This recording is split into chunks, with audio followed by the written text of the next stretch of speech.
Welcome back दोस्तों, क्या हाल है आप सबका। मैं उम्मीद करता हूं कि आप सब खैरियत से होंगे। तो गाइस, डंकी की डे 2 के यानी कि कल फ्राइडे की टोटल बॉक्स ऑफिस कलेक्शन का अर्ली एस्टिमेट आ चुका है। और रात को हमें जिन नंबर्स पर डाउट था कि भाई इतने हो पाएंगे या नहीं, भाई डंकी डे 2 में उनसे ऊपर निकल गई है। रीजन, कल नाइट शोज बहुत कमाल गए, बहुत अच्छे। और मैंने आपको क्या बता के रखा हुआ है कि भाई फ्राइडे के नाइट शोज बहुत अच्छे जाते हैं, क्योंकि अगले दिन सुबह सैटरडे छुट्टी होती है, तो भाई ऑडियंस प्रेफर करती है कि हम रात में ही फिल्म देखें। सेम सिनेरियो हुआ। डंकी के कल डे 2 के जो नाइट शोज है वो इतने तबाही गए कि भाई आप लोग बिलीव नहीं करेंगे। और वैसे भी भाई ये जो सीजन चल रहा है, भाई फैमिली, कपल कर लो, फ्रेंड्स कर लो, ये तीनों जोनरा जब मिल के भाई साहब डिसाइड करते हैं, तो कौन सा टाइम डिसाइड करते हैं? रात का, कि भाई रात में निकलते हैं, आराम से घूमेंगे फिरेंगे, फिल्म देखेंगे, वापस आ जाएंगे।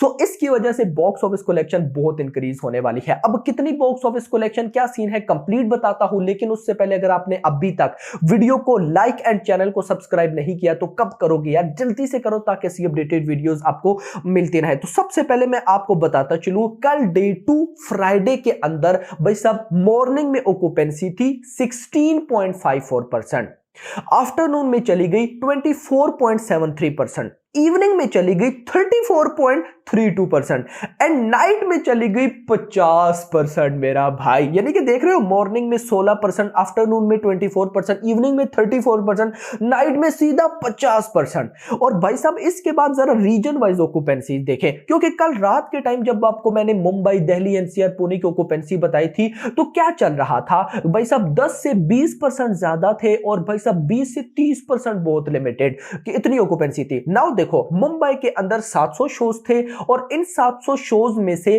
कल पूरे दिन की morning, afternoon, evening and night चारों शोज की मिला के जो ओवरऑल ऑक्यूपेंसी निकली है वो है 46% की। भाई कमाल, 46%। इसके बाद दिल्ली एनसीआर में 1000 शोज था, 33% की ऑक्यूपेंसी। पुणे के अंदर 305 शोज थे, 27% की ऑक्यूपेंसी। बेंगलुरु में भी काफी कमाल रहा, 450 शोज और भाई 31% की ऑक्यूपेंसी। हैदराबाद के अंदर भी अच्छा सीन था, 308 शोज थे एंड भाई 30% की ऑक्यूपेंसी।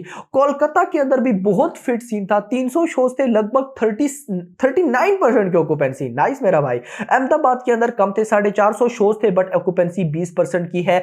चेन्नई के अंदर 135 शोज थे, 40% की ऑक्यूपेंसी। सूरत के अंदर 240 शोज थे, बट 13% की ऑक्यूपेंसी है, क्योंकि मॉर्निंग में ही 5% की थी, लेकिन नाइट में 31 थी, नो डाउट। उसके बाद जयपुर की बात करूं तो 150 शोज थे, 26% की ऑक्यूपेंसी, नॉट बैड। चंडीगढ़ की बात करूं 130 शोज, 28% की ऑक्यूपेंसी, ठीक है। भोपाल में भी 72 शोज थे, मॉर्निंग में 3% की ऑक्यूपेंसी थी, बट नाइट में 40% हो गई, 20% ओवरऑल बना। लखनऊ में 182 शोज थे, 18% की ओवरऑल ऑक्यूपेंसी। और अगर मैं भाई साहब इन सारी ऑक्यूपेंसी का ओवरऑल निकालूं तो ये बना 31.22%। भाई साहब सिनेरियो ये मैंने आपको क्या बता के रखा है कि अगर ओवरऑल ऑक्यूपेंसी किसी दिन की 20 to 25% या इससे ज्यादा हो तो बॉक्स ऑफिस कलेक्शन अच्छी आती है। और यहां तो भाई कितना, 31.22%। अब इसके बाद अगर मैं डायरेक्ट आ जाऊं बॉक्स ऑफिस कलेक्शन पे, तो रात को मैंने कितना अर्ली एस्टिमेट दिया था कि ये फिल्म 20 करोड़ कर लेगी, बट माइंड में कहीं ना कहीं डाउट था कि ऑफिशियल कलेक्शन में भी 19 करोड़ समथिंग आएगी। बट नाउ अभी डे 2 की बॉक्स ऑफिस कलेक्शन का जो टोटल अर्ली एस्टिमेट आया है वो अर्ली एस्टिमेट ही 20.50 करोड़ है, यानी कि 20 करोड़ से ज्यादा। और हमें यही चाहिए था, क्योंकि कल के दिन आपको पता है सालार रिलीज हुई थी। भाई बहुत सी ऐसी जगह थी, जैसे मराठा मंदिर ले लो, वहां पे 3 शोज थे, आई थिंक सो, बहुत बड़ा भाई सब वहां पे थिएटर है। तो वो जितने के जितने गए कल शोज वहां पर मराठा मंदिर में लगाए गए हैं वो सिर्फ सालार के थे, डंकी के नहीं थे। डंकी के कल शोज बहुत कम थे, जिस वजह से मुझे डाउट था कि कहीं कलेक्शन 20 करोड़ से नीचे ना आ जाए, बट ये ज्यादा है बिकॉज नाइट शोज। अगर नाइट शोज अच्छे ना होते तो ये ऑफिशियल कलेक्शन 19 करोड़ ही होती या इसके पास होती। बट नाउ नाइट शोज बहुत कमाल गए, जिस वजह से 20.50। अब देखो ना, 0.50 को साइड पे करो, सिर्फ 20 करोड़ भी करो तो ये एक अच्छी कलेक्शन है। अब कैसे देखो, डे 1 में ऑफिशियल नेट कलेक्शन हुई 29.20 करोड़, डे 2 का अगर 20.50 करोड़ है तो ये बन जाएगा 49.70 करोड़, यानी कि 50 करोड़। पहले 2 दिनों में 50 करोड़ की नेट कलेक्शन एक क्लासिक फिल्म कर रही है, तो मेरी नजर में ये एक बहुत अच्छा है।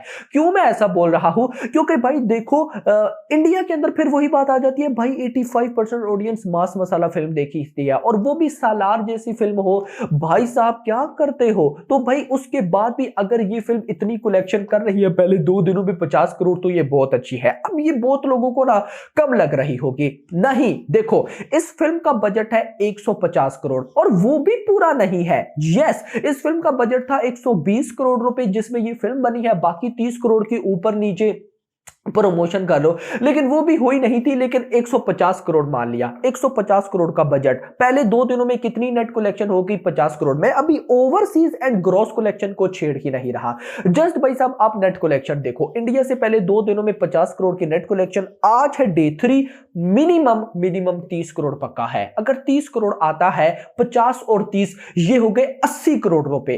कल संडे है, मिनिमम 40 करोड़ आएगा ही आएगा। कल संडे पे 40 करोड़ अगर आता है तो भाई पहले 3 दिनों में 80 करोड़ प्लस 40, ये बन जाएगा भाई साहब लगभग भाई 120 करोड़ रुपए, 120 करोड़। उसके बाद है Monday Christmas day, minimum 40 crore आएगा ही आएगा। तो 120 संडे तक 40 करोड़, क्रिसमस वाले दिन का भी ये हो जाएगा 160 करोड़, यानी कि मंडे वाले दिन, क्रिसमस डे वाले दिन डे 6 बनेगा आई थिंक सो डंकी का। उस दिन डंकी अपना नेट कलेक्शन में बजट रिकवर कर लेगी, ओवरसीज कलेक्शन को तो हमने छेड़ा ही नहीं है। अगर उस तरह वर्ल्ड वाइड ग्रॉस देखो तो पहले दिन में 58 करोड़ रुपीस की भाई सब ऑफिशियल कलेक्शन हुई। आज का मतलब कि कल डे 2 का अर्ली एस्टिमेट जो आया है वो आया है 20.50 करोड़। मान लेते हैं ग्रॉस 25 करोड़ आ जाएगी, ओवरसीज से 15 करोड़ आ ही जाएगा, ये बनता है 40 करोड़। 58 प्लस 40 लगभग 98 करोड़। मतलब कि गट फीलिंग्स है कि ये फिल्म भाई साहब आज जब मेकर्स का पोस्टर आएगा तो वो 100 करोड़ का आएगा, और अगर 100 करोड़ का पोस्टर आता है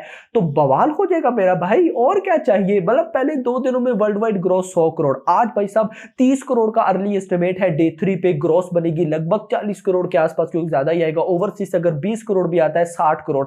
100 करोड़ कल तक था, यानी कि पहले 2 दिनों में 60 करोड़ आज का, तो ये बन जाएगा 160 करोड़। यानी कि ग्रॉस कलेक्शन में भाई डंकी पहले 3 दिनों में अपना बजट रिकवर कर लेगी। This is the power of Shahrukh Khan. Now आप लोग मुझे बताएं, आप लोगों ने डंकी देखी नहीं देखी? नहीं देखी तो क्यों नहीं देखी? देखी तो भाई कैसी लगी नीचे बताइएगा। अभी तक के लिए इतना ही। होप आपको वीडियो पसंद आएगी, पसंद वीडियो को लाइक करो, चैनल को सब्सक्राइब करो, और अगली आने वाली वीडियो में ख्याल रखिएगा। Thanks for watching. इडियट, पीके, इन सबसे यही बेस्ट है। शाहरुख खान है तो बस बेस्ट है। विक्की कौशल भी हैं, तापसी भी हैं, तो उनकी भी वो केमिस्ट्री है। आप मूवी देखिए, आपको पता लगेगा केमिस्ट्री बहुत अच्छी दिखाई गई है।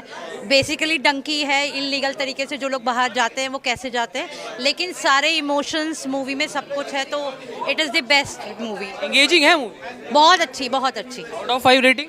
Out of 5 out of 5। Starting में मज़ा नहीं आया सर की एंट्री में?